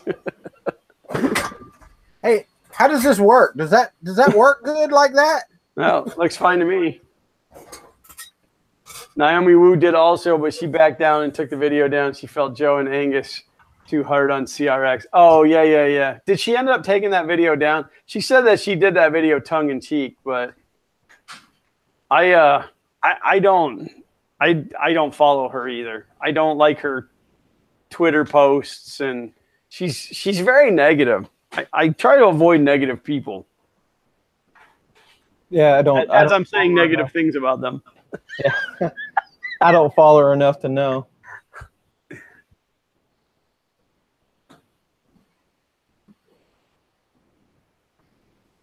What are you doing, monster? That's Zach. Yeah, so Colin, HT, Kyle, whatever. His name is Colin. He said this is about $9 worth of tools. I'd probably agree with that. I mean, if you went to AliExpress and ordered everything, that's probably about right. Yeah, well, I mean, you got to make a profit in there if you're going to sell it for $22. You got to make a profit. You got to pay somebody to order all the stuff and put it together. And I suppose if you order it in bulk, you're going to get it even cheaper. Right. So, Ben Hawk 3D Proto wants to know if you have a Streamlabs link so he can tip you. Do I have a Streamlabs link? Yeah. Naomi is a very complex person. That's a good way to put it, Chris. I don't like her drama and negative attitude. She uses foul language a lot in posts. Absolutely. That Martin, that's where I'm coming from. I just, like, I don't know. There's you can only take so much of somebody being negative all the time, and then you gotta mute them or unfollow them. Yeah, I'm not quite sure. Glenn, you might know, and Walter, you might know, but I'm not sure how all the links work when you do just the Hangouts versus an actual stream. But oh, well, it looks like it uses my default, like my video posting links and not my stream posting links. Yeah, it's weird. Like, it's weird the way that it does it. Okay. Let's try this crap again. New. I don't know. I'm probably going to butcher this. Nuru, Nuroo, says she had a point. Joel telling went easy on pre-production TAS 6, but ripped apart CRX. But again, the argument there is that when TASBot sent them the printer, when they sent him the printer, they said this is a pre-production model. When Creality sent Joel the printer, they said, here's our new CRX. There was no warning. And from the aspect of being a YouTuber, that's hard because you got to be careful. Like, you can't unbox it and be like, this thing is great when it's not. If it has problems, you got to let people know that it has problems. And I'll admit he was a little bit harsh. I'll admit that. But I think it's just to the point where, like, he's just had enough of these companies releasing these printers that aren't ready yet. So, and I think that's where it came from. And I don't know. I'm talking for Joel, which isn't good of me, but well, and you can't deny the fact of the history that we've recently had with Creality.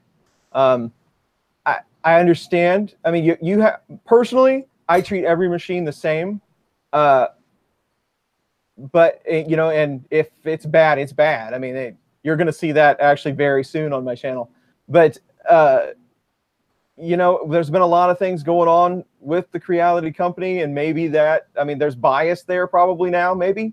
So I don't know, but you know, Taz and Prusa have been kind of the leaders in, you know, in our industry for a while. But I mean, just communication, and I understand it's hard. I mean, I've been working with Creality over the last month or so, and the communication is very difficult because they're kind enough to translate it into English for me, and the translation doesn't always work, and then they're trying to translate what I say back into Chinese, which I'm sure that doesn't work. So the communication is hard, but it would be in Creality's best interest to hire somebody as the liaison. I know that they have Naomi as their liaison, but they need somebody with a better language skill, I guess, to do the communication. Because it would have gone a million times further if they had said to Angus and Joel, hey, here's a pre-production printer or a beta printer so that you can try out what we have coming, you know, or don't send it as a beta. Wait until it's finished and send it out. You know, like me personally, I have no problem beta testing something. If you send it to me and say, this is a beta, I have no problem. I have no problem going through, giving feedback. And when I do my reviews, because I don't do reviews, I do building in progress reports. Things like this E12 back here, which angers me so much. I'm not even sure why it's still sitting back here. But when I had problems, I was working with GearBest and ANET to try to get a resolution because I thought that was fair. I thought that, you know, that they should have a chance to fix, because not every machine is going to be top notch 100% out of the box. So, but then at the point that they like never sent me parts to fix it, and it's like, hey, just, you know, fix it yourself now. Well, guess what? Guess where that printer's going? Into the junk heap. No, Robert Reynolds, they have not. I sent her an email back and have heard absolutely nothing back from Creality. Well, like I said, what I was told by Creality is they have an internal process that takes time. Okay.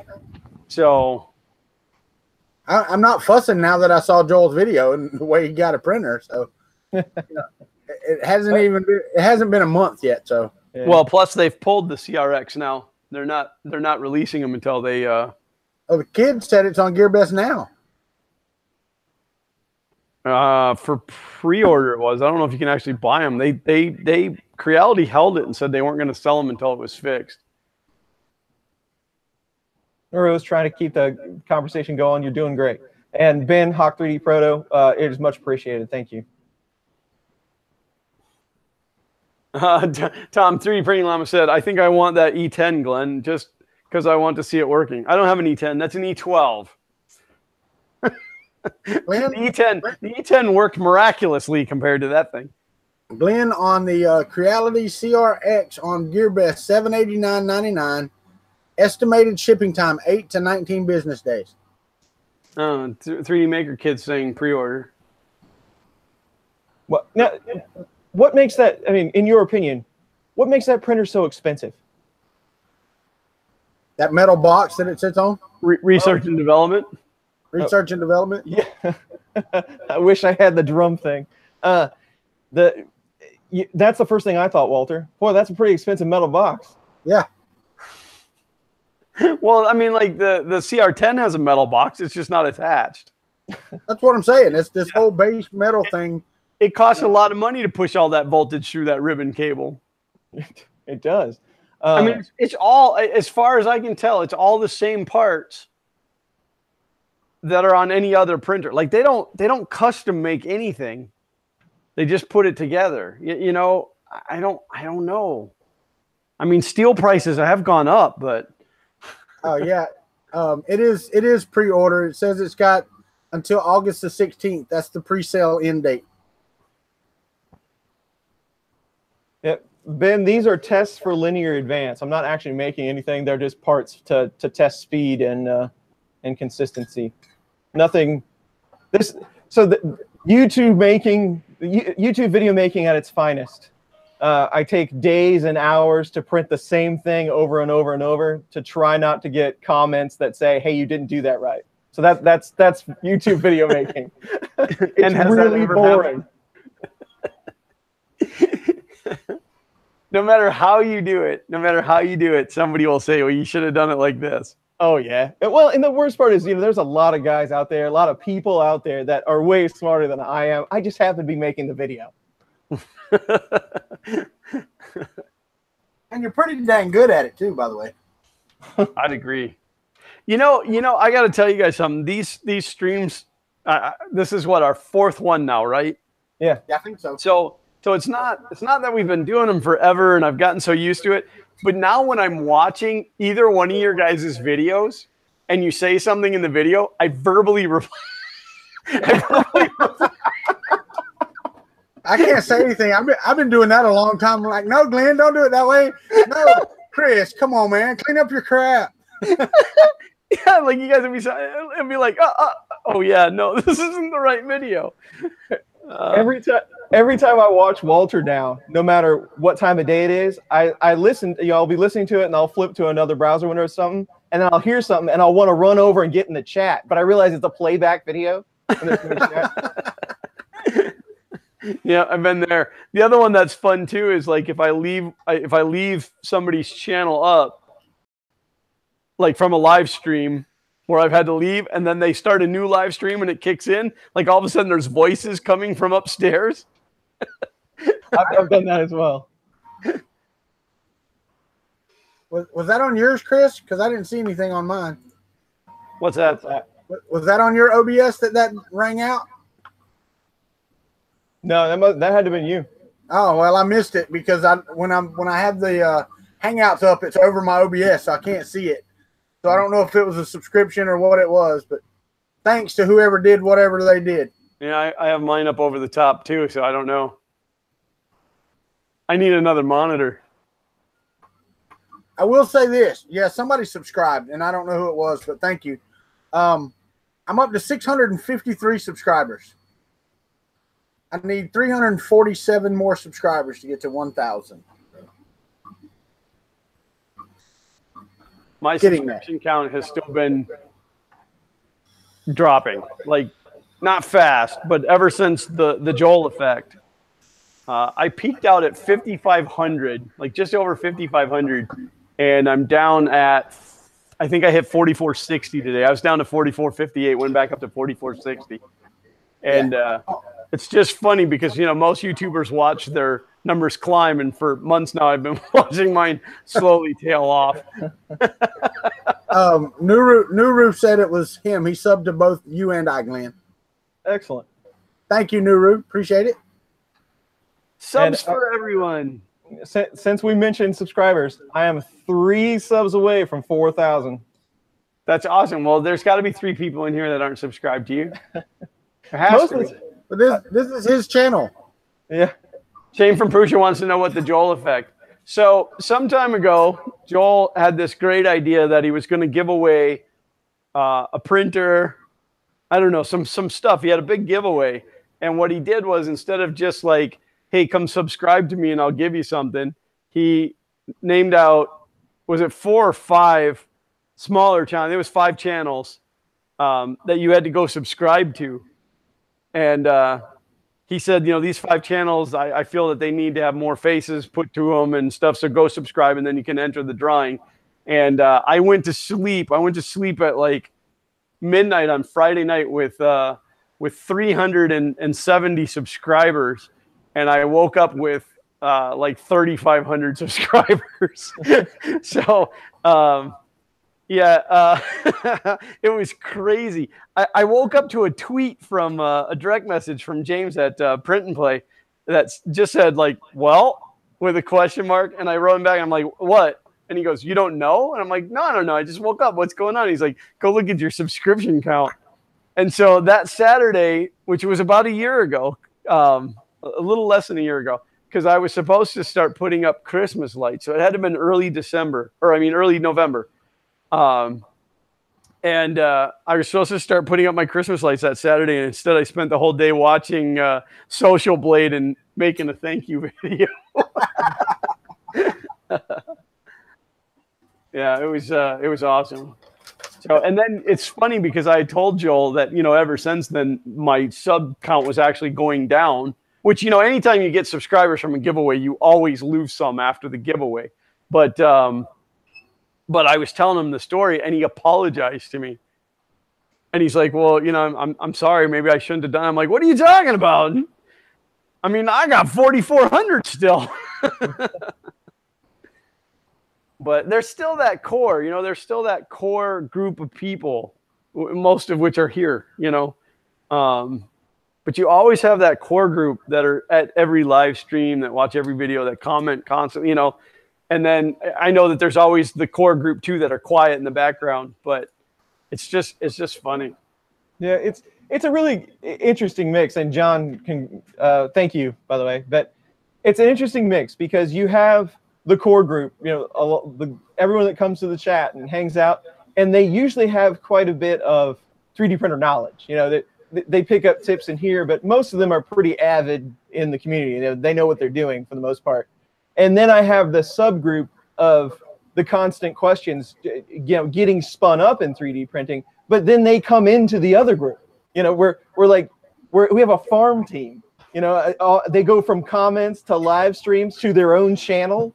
You know, then you see them at Murph or whatever. It's really cool to watch it grow. Yeah, it's like newborn babies. It's, you know, we got the youngins, and then all of a sudden they get like, it's, you know, watching your kids grow up.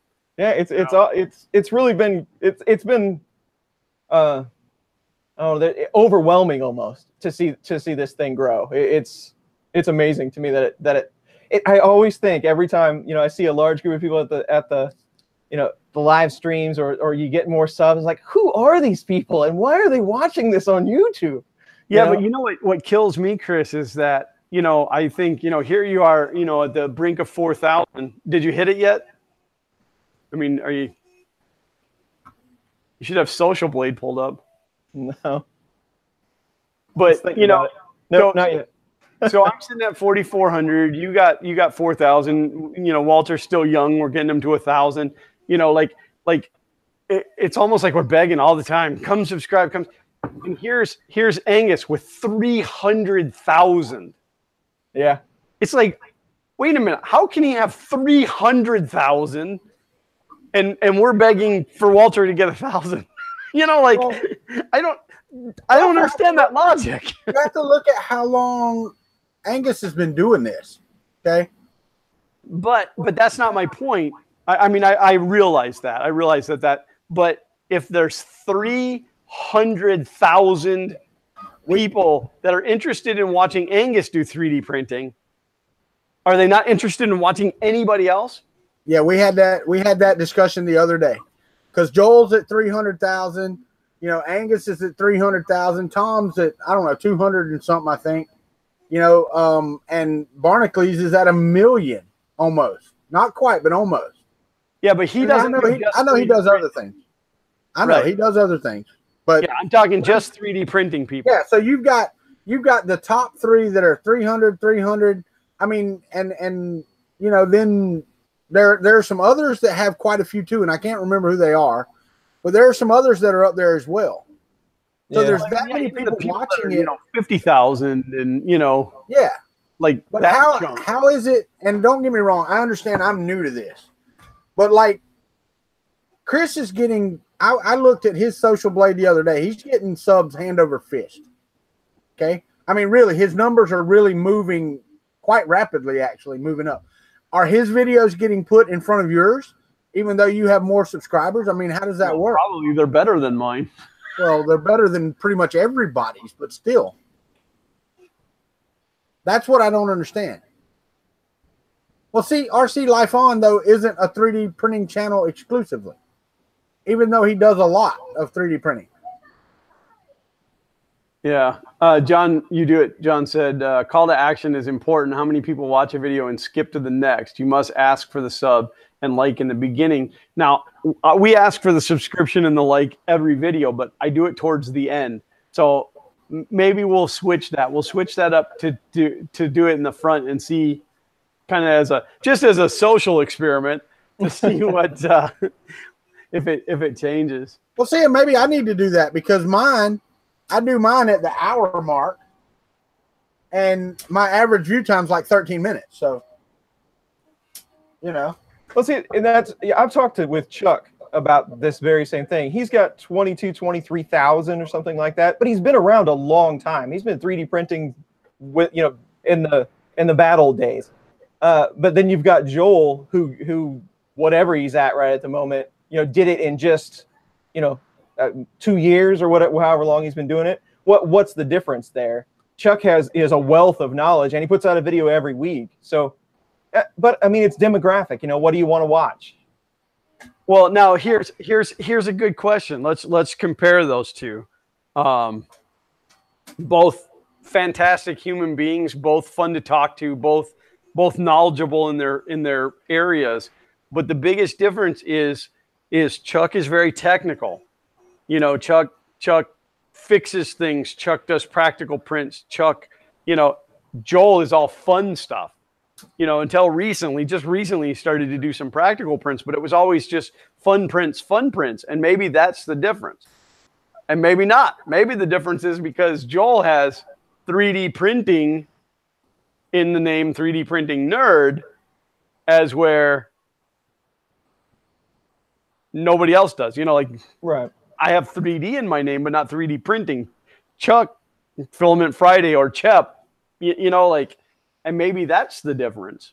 So, but it doesn't explain things like Tom Sandlander. I always mess up his name anyway. So, I mean, Martin said he's at 165,000. RC Life On, which is, he's not just a 3D printing channel, but, so I don't know. Yeah. I don't know. And the other thing is, that's a great comparison, though. That's a great comparison with Tom, because you can't get any more 3D printy than Tom. But he lags, and he was kind of in front for years. He was the guy. He had all the subs, and then a few of these other channels just flew up behind him and passed him like he was standing still. But again, Robert Reynolds is saying it here. It's personality. Joel's pretty fun to watch. He does some stuff, and he takes his licks for it too in the comments as well. Right. No, I actually have a hard time watching any of Tom's videos anymore because they are so amazingly high definition and beautiful that it makes me feel like crap for my videos. So I just don't even want to watch.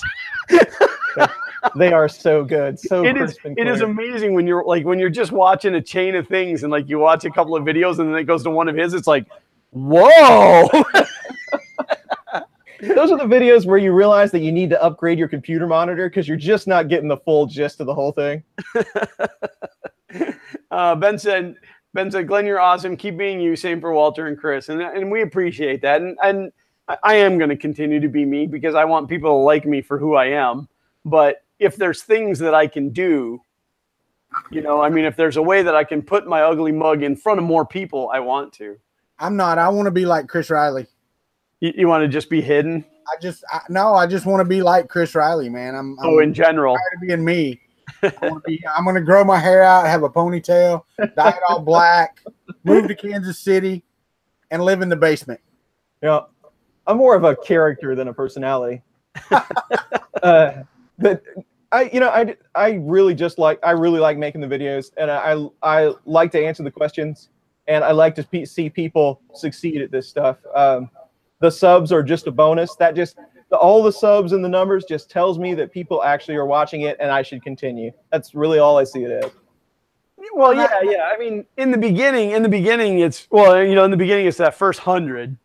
You're pushing for that 100 so that you can secure your spot and your name, and then it's always fun to hit that first 1,000.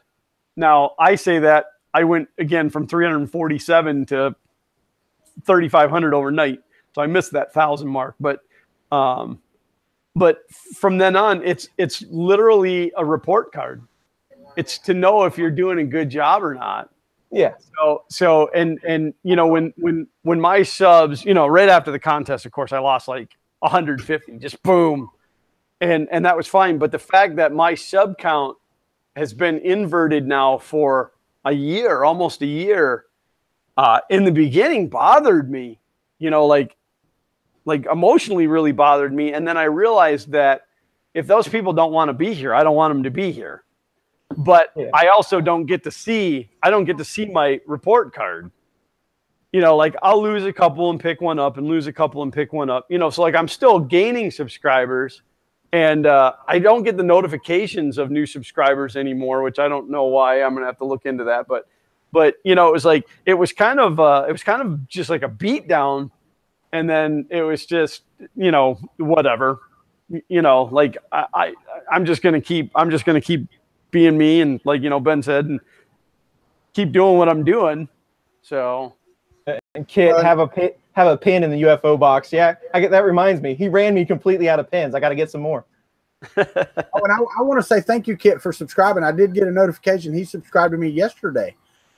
Yeah, that was awesome. Thank you. Shane from Prusa says, Walter, when I met Chris, I got a shirt, sticker, and magnet. Was a pleasure to meet. Not come up to me saying, wow, that sheet looks great. It would look better on my printer. You know what? Hey, guess what? I got a spring steel powder coated PEI sheet. What did Chris get? He got a handshake, and Shane likes him. That's not true. He bought me a beer. So wow. Hey, I bought Robbie Mac one too because they gave us free tickets, so I gave it to Robbie Mac. So there you go. Having Shane from Prusa like you is a prize in itself. I know, right? There you go. Martin asked how has view time developed at the time from the contest, and of course, I mean it's gone up tremendously because I have more eyes than I had. Like my view time before was almost nil compared to now because I have more subscribers, but really the view time is the core people, like the people that are in here now, and all of the people that teamed up and got my view count up so that I wouldn't lose my monetization. And that's my core group. That's you guys that I love dearly. So well, Chris, send a case of pens to MakerBox. Yeah, Matt from Printed Solid reached out to me and asked me if I wanted to put some Fun King 3D stickers in the MakerBox. So I have to find some cheaper ones. My stickers are about 65 cents a piece, and I can't afford to send 1,000 of those. No joke, man. You need to find a new sticker provider. Yeah, well, I don't want crappy quality ones either, but. Well, I was pretty happy with the ones I got. So. And how much were they per sticker? I don't remember. I'd have to go back and look. I can give you the information though. All right. It wasn't bad. Yeah, I found a place where I can get 1,000 for like $25, and I think for $25 it'll be worth trying, even if they suck. Right. And in fact, I think I can get 2,000 for like $32. So, but more people need to subscribe to MakerBox. Do you have any idea about what their subscription base is? How many they have? Last I heard, which was at Earth, there was about 800 boxes a month going out. Wow, that's pretty good. Really, and that was shockingly low to me. That's really good. It is really good. But for the number of 3D printing people in the world, well, I guess it would only be they send overseas. They just send it every other month instead. They send 2 boxes every other month, but I don't know. It just seemed like a really a low number. And it really felt like a low number when I was looking to get people to do the videos, the handoff video for that opening. Yeah, I wish I would have had one at that point. Well, James, Print and Play James, he made his. Whoa, I didn't know that. He handmade that box. Nice. Tell me that's not awesome. So, but I hate who now? Apparently Shane hates somebody now, but no, ever since this month's MakerBox, Zach now just goes around levitating everything in the house. It's like if I can do it with a MakerBox, I can do it with that box of cereal. Neuro, it's on the list. It is on the list. Oh dear Lord. Now I know what's wrong. Son of a buck. Anybody got a wire tie I can borrow? Yeah, I got one right here. And toss you one. Hold on, I'll be right there. Dude, you know how awesome it would have been if we'd have had that film queued up beforehand? Where you just reached out and handed me a friggin'... Well, if you would have had one, and then I could have, like, you know. I've got one somewhere. There it is. I just had to find it. Chris Lane, thanks for joining the stream today. We're about done. Talk to y'all later. Don't forget to donate to our Kickstarter. Even $1 goes a long way. And I agree with you, Chris. Everybody throw your money to Chris Lane at Venturi 3D. And if you don't want to throw it to him, throw it to me instead. No, I'm just... Please do a Delta. They need it. All right. Delta's not my favorite, but I'll make an exception.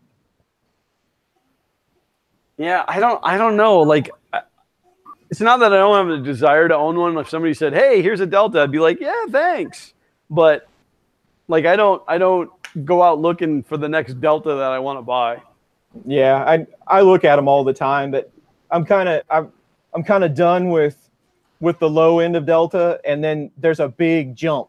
You know, there's no Prusa middle of the road awesome option for Delta at the moment. Right. So yeah, I just don't. I'm not ready to jump into Artemis yet.